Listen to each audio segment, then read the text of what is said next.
Wassail, beautiful people.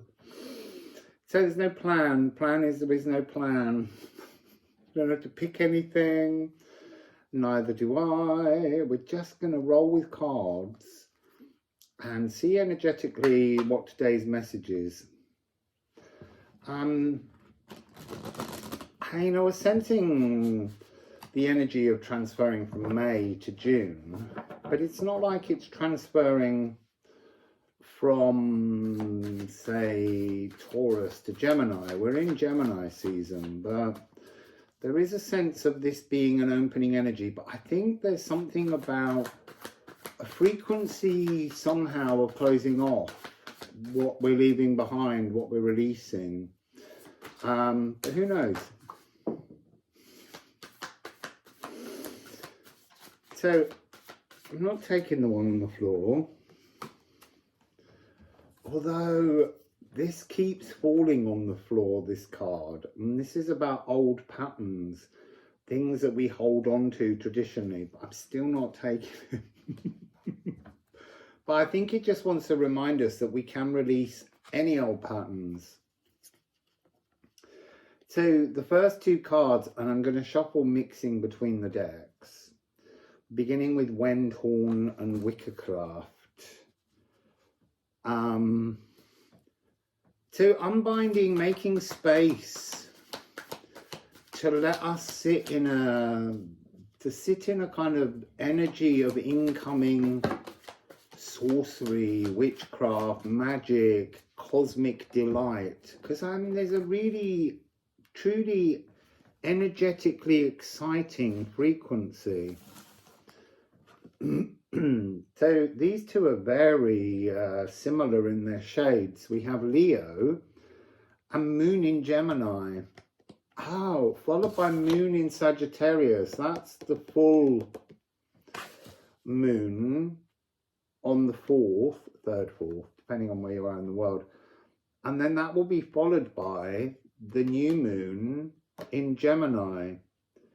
So there's something about the top row being on the longer term focus. This lower row somehow I feel might be, I was going to say the shorter focus, and then they reminded me that the reading I did for the full moon in Sagittarius, but it's called the full moon in Ophiuchus, which is coming out tomorrow and has been available to subscribers at Liffruma.com as a sneaky peek for subscribing. Why haven't you? So maybe this is in a longer, let's see, because this Ophiuchus style full moon, this opportunity for something, is really a 13 moon cycle that takes us right the way through Jupiter being in Taurus. So, Moon in Sagittarius, or Ophiuchus. Because the moon will be at 13 degrees. See, you say 13 and the magic appears.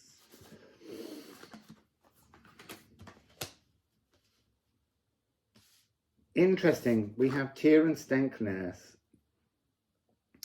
So that application of compassion, that application of Tyr's understanding, that energy of moving on to something new, understanding yourself and the world differently, ends the test. You know, there's something about, we're always looking to be tested spiritually, but the moon, the reading of the 13 moons that's coming out tomorrow, I think, that is all about transferring our energies, because it's about seeking your personal philosopher's stone. And we're ending with sigil. So this lower row is kind of got an overall energy of saying, learn to understand compassion, change your template, your coding, and then there will be no more tests, but you can live in your life force. There's very much a message at the moment of accepting healing. We need at points to just go, I'm done now for the moment. I don't need to keep applying for more and more, you know, residential courses or searching the internet for more and more negative energies that we need to face. Sometimes we just need to come out of the shadow work, pat ourselves on the back and go, this is a nice place to be in. I like my energy. Just going to roll with the healing. And being healed, feeling healed, that's part of this message. So I'm going to take some ceramic runes from the Liffruma deck that was made by, they were made by my lovely friend Daniela. And it's Daniela's mum, I'm meeting her next week, who did the artwork for the Alchemy of Astrology cards. So it's exciting. I'm doing that the day before I go and scatter my parents' ashes. Wendhorn comes with Flursa.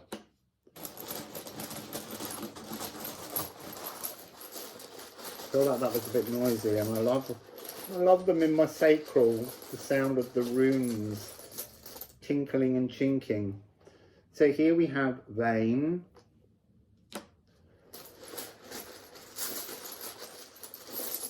I'll read them in a sec. I just want to get them all laid out to understand how I'm looking at them, how we're sharing this energy.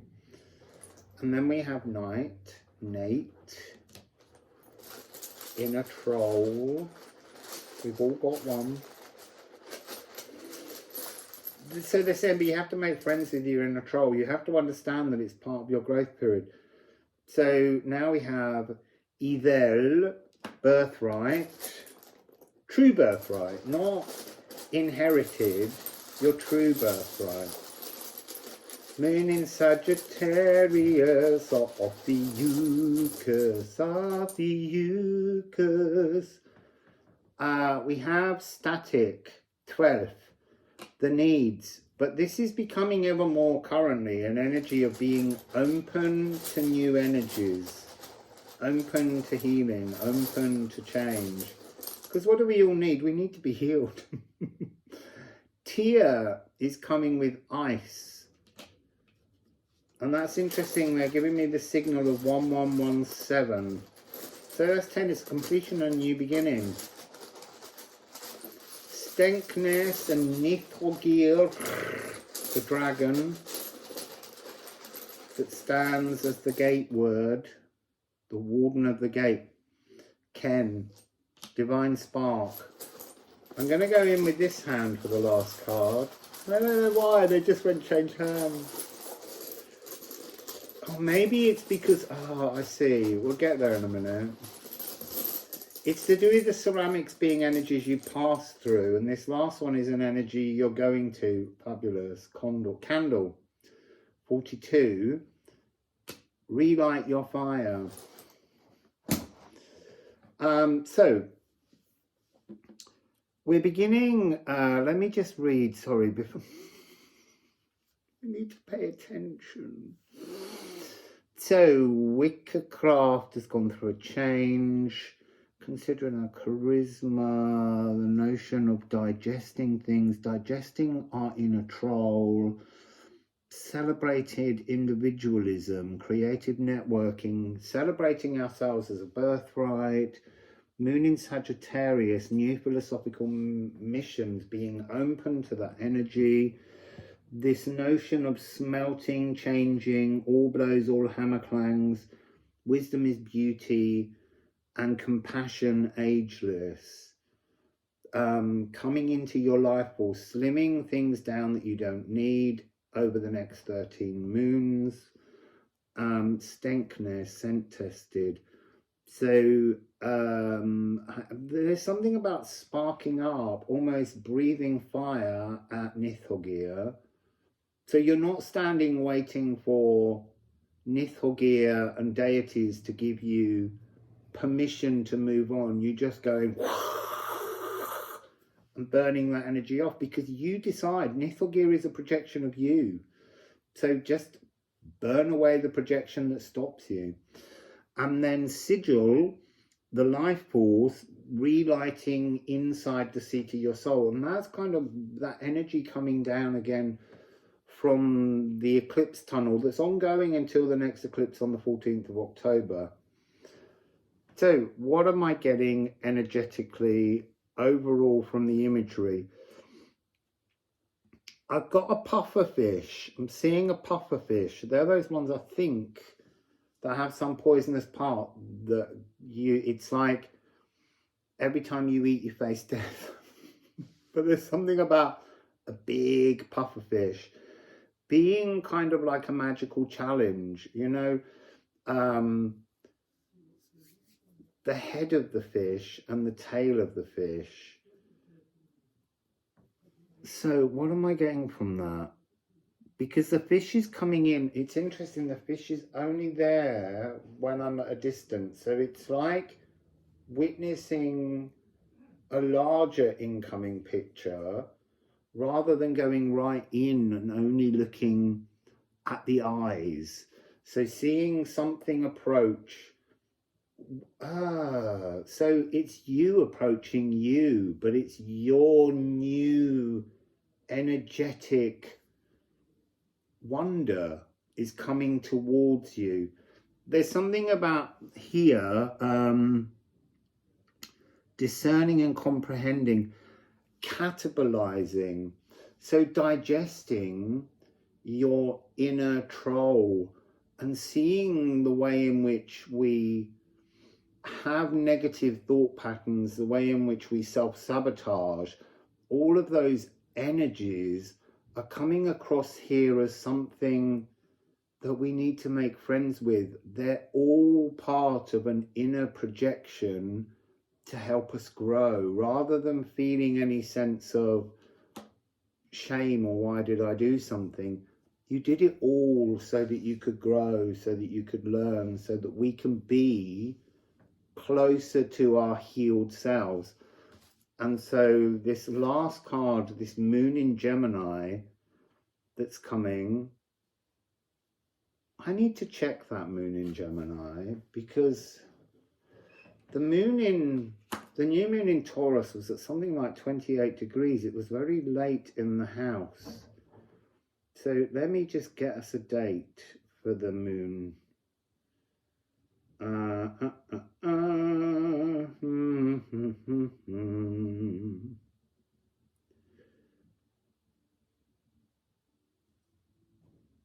Yeah, it's really late. So I thought it was. I got that feeling that it's almost literally as we transfer into, so it's at 26 degrees, the new moon.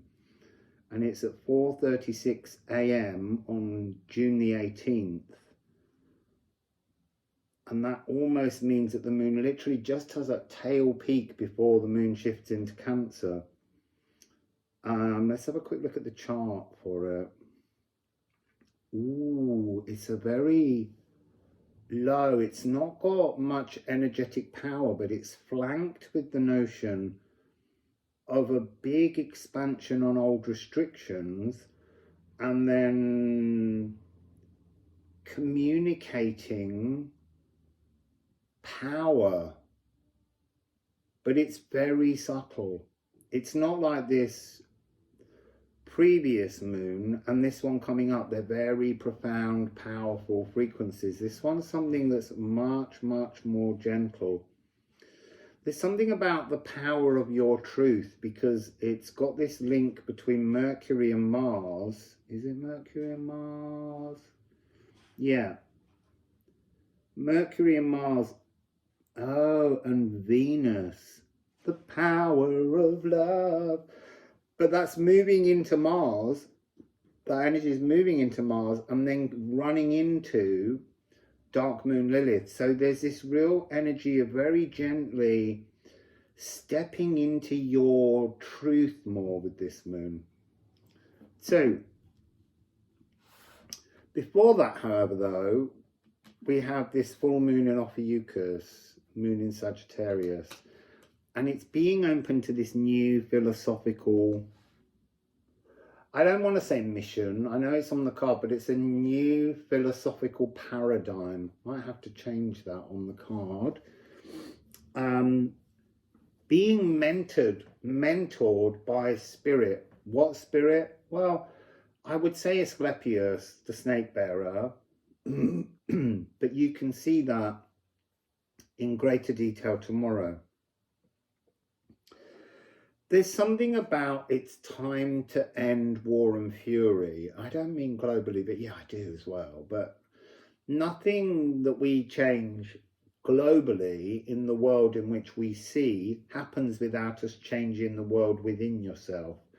So we have to look within and fix within to look without and transform the world around us. It's no good just going out for a fight with the world for things we don't agree with if we haven't actually tuned, retuned, recoded and fixed ourselves. And this is, as I say, this is a 13 moon energy for the whole period that Jupiter is in Taurus. This is a really powerful energy of bringing an expansive cleansing to our physical bodies and our presence in Earth.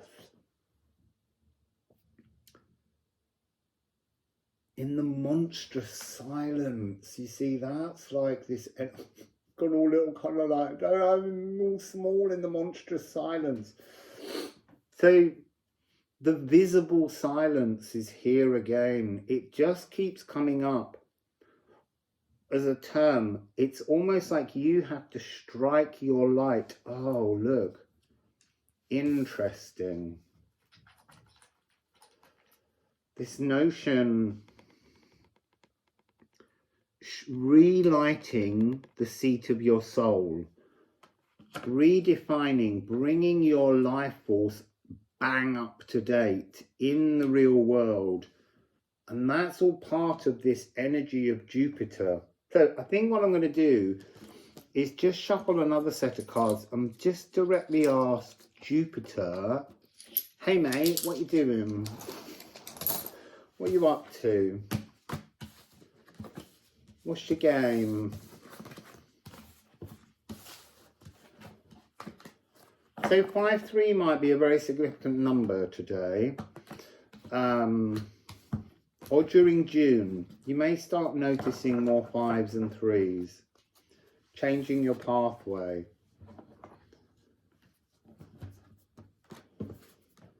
I wanted them to say detours, but they're not detours. They're changes of path that you're supposed to experience. So let's begin this time with the Alchemy of Astrology. Maybe we did last time. I don't remember. Channeling messages has no memory. It's a different energy frequency. It's such a now frequency. And it's a reminder, actually, when channeling, of how peripheral energies don't really matter.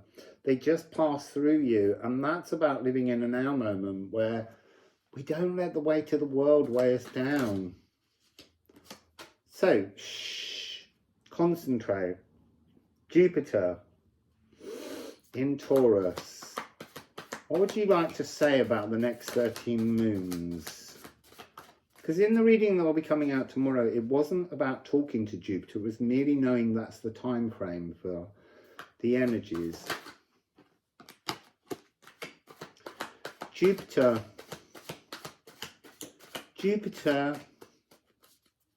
What message would you like to share? What message would you like to share?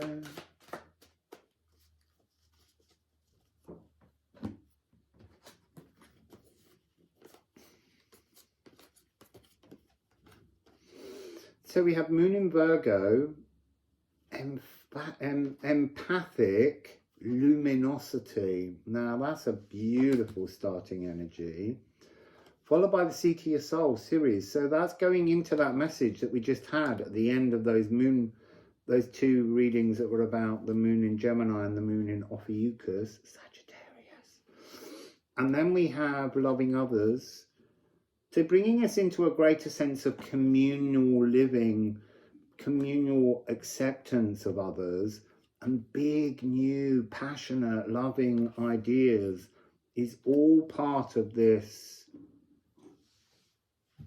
Jupiter in Taurus. I was going to say Taurian Jupiter connection. And then there were two on the floor. And I felt very much like they weren't to be read. But it is interesting that it's got the 31st. Today is the 31st, and I'm very aware of that being a reversal of 13, like the mirror. But it's like a creative mirror of darkness, a creative shadow mirror that can actually be a bit of a spiritual cul-de-sac. And it's coming out with the Janus-based energy of Pluto moving into this region again. Pluto, I think, re-enters Capricorn on the 11th. And it's interesting, all you astrologers out there that keep copying, pasting other people's articles. It re-enters in January next year, Aquarius, and then it goes back out again in September to November, back into Capricorn and back into Aquarius, and then it stays there for 20 years. You have to stop copy and pasting that it goes in now, comes back out in January and stays there for 20 years. It's not the truth.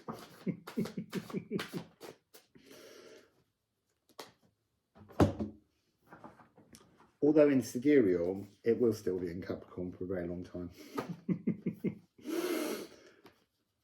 So gripped by the Aether, may the Aether shine down on all things. That's a really interesting. So Jupiter's bringing an Aether healing to the Earth, to the energy of fixed Earth. It's interesting. So I'm going back to these.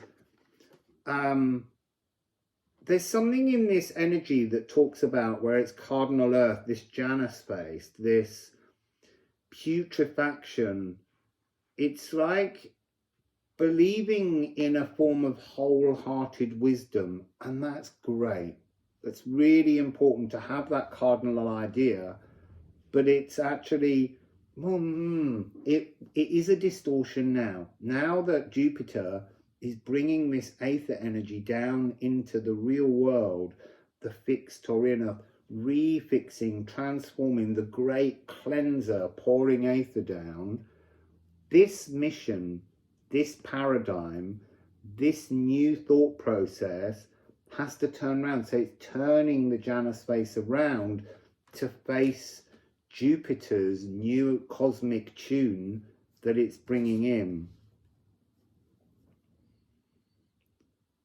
Interesting that this is 2930.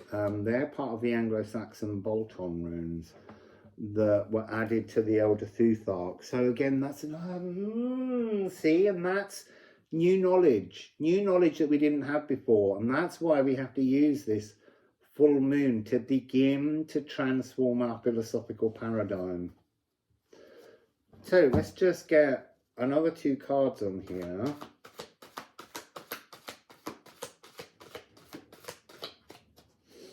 Jupiter, Jupiter, what do you want to share with us?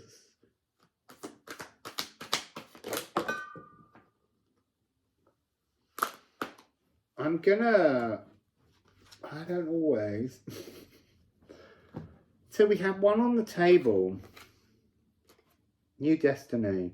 The nodes are moving. So just looking at the numerology here,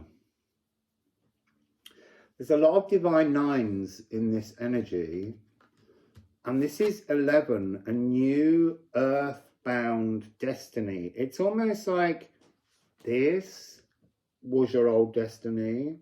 It's time to swim that away. Now down here, almost out of reach, almost off the table because it wasn't this new destiny. And it's interesting. I want to say, because the nodes move into Aries North Node, and then South Node will be Libra, there is this energy of the gifts you came in with being not so much forgotten, but like an energy where they're being transformed, they're being remembered, or they're being not upgraded. They feel like gifts, and it is you've got Venus directly above this energy. And now they're showing me Ceres. Interesting. So they're showing me this energy of Ceres being self-love, but an incomplete love, because there's a new destiny, a new emotional language, a new emotional understanding that's being activated. It's not just coming in, it's already within us, it's already within our coding, but it has to be activated. And that's what was far out from the distance that needs to roll in now, is a new appreciation of love. Eros is fascinating because Eros was originally the fourth primordial god of love, just this energy of love. And over the years that became distorted and infantilized and almost became, there's a jealousy and a rage and in the Ceres story, a version of what she believed was true and complete love, but it was on her terms. So when Persephone went, she stops everything growing.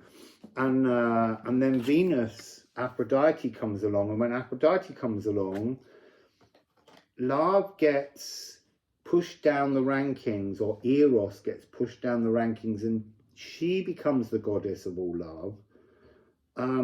And he becomes the young, healthy youth. By the time the Romans created Venus, Eros is now suddenly Cupid, and it's just this little chubby cherub. And I don't think that's really what we're feeling. This is feeling very much like returning to true love, to an energy where love can conquer all things, because that's the new cycle that Jupiter's fixing in. And then we have, interesting.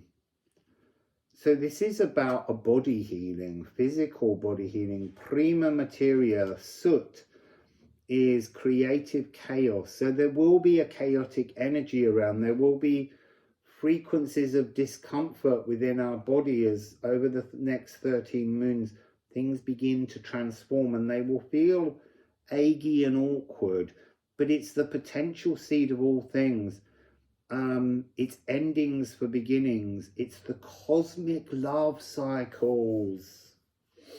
And it's coming with Hygeia. Hygeia is holistic gut love. This is something I keep getting about the mutation of gut bacteria. And I keep trying to get to the bottom of it. And I can't quite understand it, but I just trust that that will unfold over the next 13 moons. A new understanding of how our biome works with us and against us, because this is a healing doorway.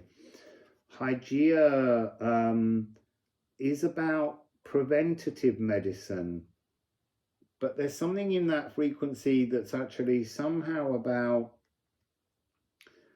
not so much preventative, but being healed is the prevention. If you can move into a unified holobiont relationship with your gut bacteria, listening to your gut bacteria, not overruling your gut bacteria. So that's got this energy again, Ceres overruling her daughter's wishes. And then even though this energy here has that frequency, Aphrodite and Eros was allowed to, Aphrodite and Venus were allowed to overrule Eros as a purer form of love. And that's what's coming back, and that's the energy that is going to be healing us. And it has moon in Aries. So that's fascinating, because that's the new nodal position. That's where lunar and solar eclipses will be heading. But there's an energy, I believe one of them, they don't quite match up. There's only one that properly does Aries and Libra as a solar and lunar eclipse, or lunar and solar.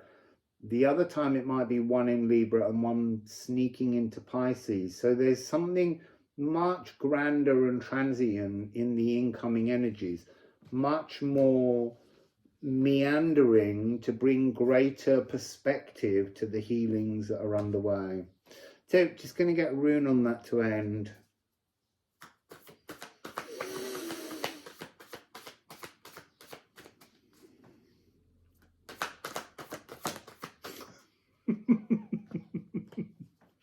I love my decks. They just sing beautiful songs. It's the journey home. It's a big transformation. It's about filtering everything down and projecting into some new frequency. I feel like I need another card on that, because always the projection beckons. The journey home, the Bifrost, the rainbow bridge. The glittering pathway to being true.